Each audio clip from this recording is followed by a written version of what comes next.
ওরে বাবা রে, যা গরম পড়েছে, এত বড় বড় দাঁড়িয়ে আমি আর রাখতে পারবো না। আর মাও বকাবকি করছিল, বলছিল একটু ছোটো ছোটো করে নে। তো যাই হোক, সেলুন থেকে চলে আসছিলাম বাড়ির পথে। হ্যাঁ, আর দাড়ি ফাড়ি কেটে নিয়েছিলাম, তাই বারবার আমি নিজেকেই দেখতে ব্যস্ত হয়ে গেছিলাম। এত গরমে ফাইনালি একটু রিলিফ পেলাম। তো যাই হোক, বাড়িতে এসেই যেহেতু আমার চুল ফুল অনেক বড়, তাই আগে আমি শ্যাম্পু ফ্যাম্পু করে চুলটা হালকা সিল্কি করে আগে উপরে ঘরে চলে এলাম, এবং মা দিয়ে দিয়েছিল আমাকে বাতাসার জল, ঠান্ডা ঠান্ডা জলে বেশ আগে চামচ দিয়ে ভালো মতো নাড়িয়ে খেয়ে নিলাম জলটা।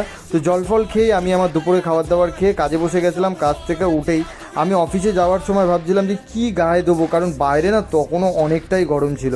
তো যাই ফাইনালি একটা পাতলা জামা পরে বেরিয়ে গেছিলাম অফিসের কাজে। তো আগে গিয়ে আমি অফিসে গেলাম, এবং অফিসে আমি আমার সমস্ত রকম কাজবাজ করছিলাম, কারণ কালকে আমার পেমেন্ট ডেট আছে। ঠিক আছে, তো পেমেন্ট ডেট থাকলে কাজের একটু প্রেশার থাকে। তো যাই হোক, আজকে তোমাদের দেখাবো আমি এই টেবিলে বসে কাজ করি, আর ইনি হচ্ছেন আমার আইডল। এনাকে দেখে আমার বিজনেসে আসা, এবং আমি চাই জীবনে রতন টাটাজির মতোই কিছু করতে। দেখা যাক